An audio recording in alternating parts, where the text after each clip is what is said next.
Ouais l'équipe, salut à tous, j'espère que vous allez bien, amis parisiens, comment allez-vous? Comment vous sentez-vous 2 jours après cette victoire? 2 jours après ce premier titre de la saison, 2 jours après ce trophée des champions, ce classico contre les ennemis? Entre vous et moi, on a vécu, on a connu des classicos beaucoup plus passionnants, beaucoup plus intenses. Ce que j'ai vu mercredi soir, bien évidemment, je ne retiendrai que la victoire. Il n'y a que ça à retenir. Le 2-1, la victoire, la revanche. Parce que dans le jeu, les amis, alors ce n'était pas catastrophique, mais c'était assez mou. Dans ce match, j'ai vu beaucoup plus de douceur que d'agressivité, alors que normalement, dans un classico, c'est l'inverse qui doit se passer. Mercredi, j'ai pas vu assez de combativité de la part de nos Parisiens. Normalement, on gagne 2-1, heureusement, parfait. Enfin, parfait, non, mais c'est la victoire. C'est la victoire qui compte. Mais tout de même, dans le jeu, on aurait pu faire mieux. Tu vois, l'OM, c'est une humiliation qu'on veut. 2-1, c'est pas suffisant. 2-1, c'est trop serré. 2-1, c'est trop proche. Non, c'était un 3-1, 4-1, ça passait. Là, 2-1, tu vois, on est content, joyeux. On va pas non plus faire le tour de Paname sur le périph' pour un trophée des champions, mais voilà, c'est le premier trophée pour nos joueurs, pour Pochettino, tranquillou. La saison pour Pochettino a commencé il y a quelques jours de ça, il n'y a même pas 15 jours. Il vient de reprendre cette équipe du Paris Saint-Germain. Il y a un gros travail à faire. Donc, un trophée contre l'ennemi, c'est un bon début. Bref, les amis, ce n'est pas le sujet de la vidéo. J'en avais déjà de ce match-là, de ce classico. J'en avais parlé dans mon débrief. Donc, ceux qui n'ont pas vu mon débrief, je vous encourage à aller le visionner. Nous, ce qui nous intéresse, les amis, dans cette vidéo, c'est demain soir.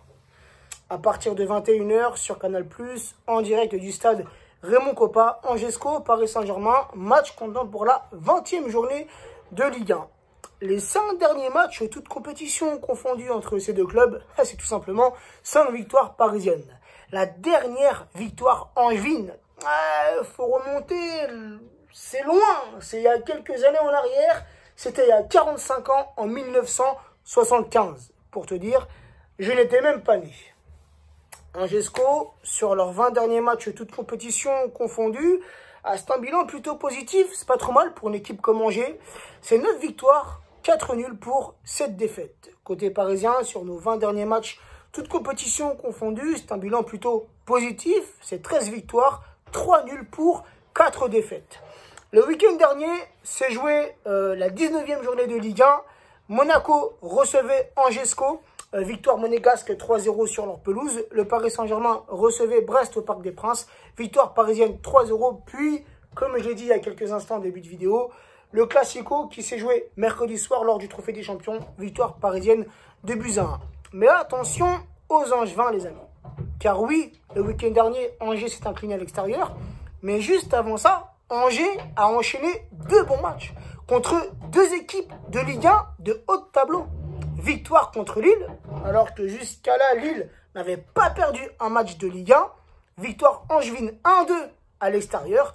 Et juste avant Lille, Angers recevait l'OM au stade Raymond Kopa. Victoire 2-1 des Angevins. Donc attention pour demain, je vous dis ça, mais honnêtement, pour demain soir, je n'ai pas trop d'inquiétude. Au niveau du classement, les amis, le Paris Saint-Germain, 2e, juste derrière les Lyonnais. Ça me fait un peu chier. Franchement, ça me fait un peu chier. T'as pas l'habitude de dire Paris Saint-Germain 2e, Paris Saint-Germain 3e. L'habitude, c'est depuis quelques années, Paris Saint-Germain 1er. Mais bon, là, on est 2e, c'est pas grave, les amis. Il reste encore du temps. 1 point, ça se rattrape vite. J'ai pas de problème sur ça. Pas trop d'inquiétude sur la fin du classement. Mais il y a encore des matchs à jouer. Faut surtout pas se déconcentrer. Donc, 2e, le Paris Saint-Germain avec 39 points, 12 victoires, 3 nuls, 4 défaites, 43 buts marqués pour 11 buts encaissés. Le Paris Saint-Germain est actuellement la meilleure attaque ainsi que la meilleure défense de Ligue 1. Angesco est à une très belle place. 7e, les amis. Mi-saison, Angesco, 7e, c'est haut de tableau. Franchement, bravo. Bravo aux Angevins. Moi qui connais plus ou moins ce club, puisque je suis Angevin de naissance, et durant mon enfance, j'ai beaucoup joué contre ce club. C'est un excellent centre de formation. Donc, Angesco, 7e, c'est bien. Franchement, c'est très très bien pour eux. 30 points, 9 victoires, 3 nuls, 7 défaites, 25 buts marqués pour 30 buts encaissés. Et je n'ai pas trop d'inquiétude, les amis, pour demain soir, car Angers fait partie des pires défenses de Ligue 1. Alors, ce n'est pas la pire, hein, mais elle doit être à la 6e ou 7e place au niveau des défenses les plus faibles de Ligue 1. Les absents côté parisien pour demain, Bernat, Kerrer, Dagba, Rafinha. Rafinha qui est sur le retour, mais Pochettino a préféré le préserver pour demain.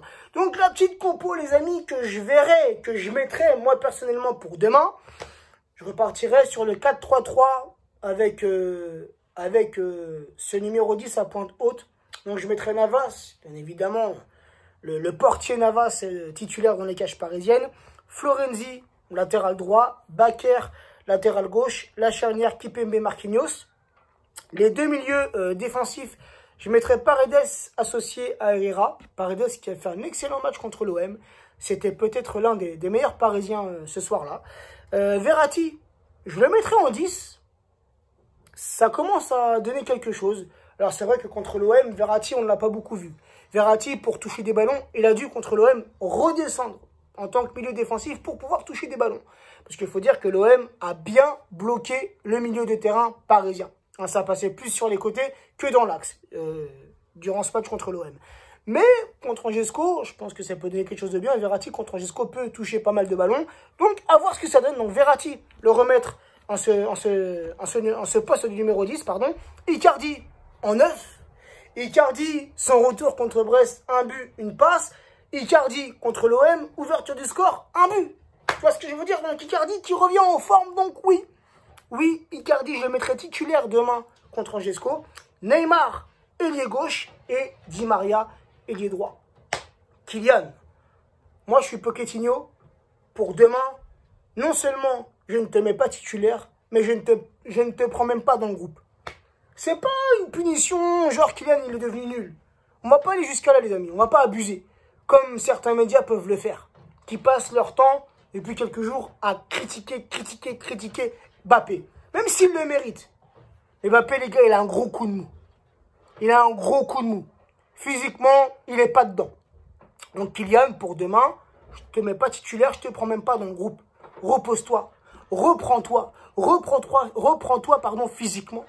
On le voit dans les matchs, il n'est pas à l'aise. Heureusement qu'il a toujours sa vitesse pour faire la différence. Mais techniquement, il faut que tu changes. Les défenseurs ont grillé ton jeu. T'es grillé. On sait très bien, tes petites feintes de frappe, tu reviens sur ton truc. Et... des fois même, tu le fais, tu glisses tout seul. Il n'y a même pas besoin de défenseur, tu glisses tout seul. Donc reprends-toi. Mbappé, il a enchaîné trop de matchs. Je l'ai dit dans mon débrief et je l'ai dit aussi dans mes stories. Il y a eu le Final 8. Il y a eu la reprise sans, il y a eu la reprise sans préparation physique. Il y a pas eu beaucoup, il y a eu le Final 8 directement après, tu as eu la reprise de la Ligue 1. Il n'y a pas eu de travail physique qui a été fait. Et en plus de ça, après, il y a la Ligue des Champions et les matchs avec l'équipe de France. Mbappé, les gars, il est épuisé. Alors, c'est pas une punition, mais perso, Mbappé, t'es un joueur que je kiffe de ouf. Et je pense que tout le monde te kiffe. Mais là, t'es un peu dans un trou noir. Et ça arrive à tous les grands joueurs. Ça arrive à tous les grands joueurs. Tous les grands joueurs ont connu ce moment où, dans leur carrière, il y a un gros trou, un gros vide, ils n'arrivent plus à marquer. Rappelez-vous, ça arrive à Benzema. Benzema, beaucoup l'ont enterré. Aujourd'hui, beaucoup le... Donc voilà les gars, j'ai pas trop d'inquiétude pour Mbappé. Là, demain, c'est Angesco. On peut se passer de Mbappé contre Angesco. On peut se passer de Mbappé pendant quelques matchs de Ligue 1. Mais il faut que Mbappé se reprenne confiance en lui. Car on en aura besoin dans exactement 1 mois et 1 jour. Le 16 février, ce Barça-Paris Saint-Germain, 8e de finale de la Ligue des Champions. Allez, là, on aura besoin d'un grand Kylian. Comme on aura besoin d'un grand Neymar, comme on aura besoin d'un grand Navas, et ainsi de suite, les amis. Là, il faudra que tu prouves, Mbappé. C'est dans les gros matchs qu'on a besoin de toi. Dans les gros matchs que tu dois prendre tes responsabilités, que tu dois nous prouver que tu mérites de porter ce maillot et ce blason. Voilà, les amis. Sur ce, mon petit prono pour demain soir. On a l'habitude, quand c'est un Paris Saint-Germain en Gesco, comme il y a quelques mois de ça, on avait gagné 6-1 au Parc des Princes. On a l'habitude de voir beaucoup de buts. Donc, pour demain, les amis, je partirai sur une base d'un 0-4 pour le Paris Saint-Germain. Donc, n'hésitez pas, les amis, en commentaire à me donner votre compo et votre prono. Prenez soin de vous, prenez soin des vôtres et à très vite. Ciao, la team.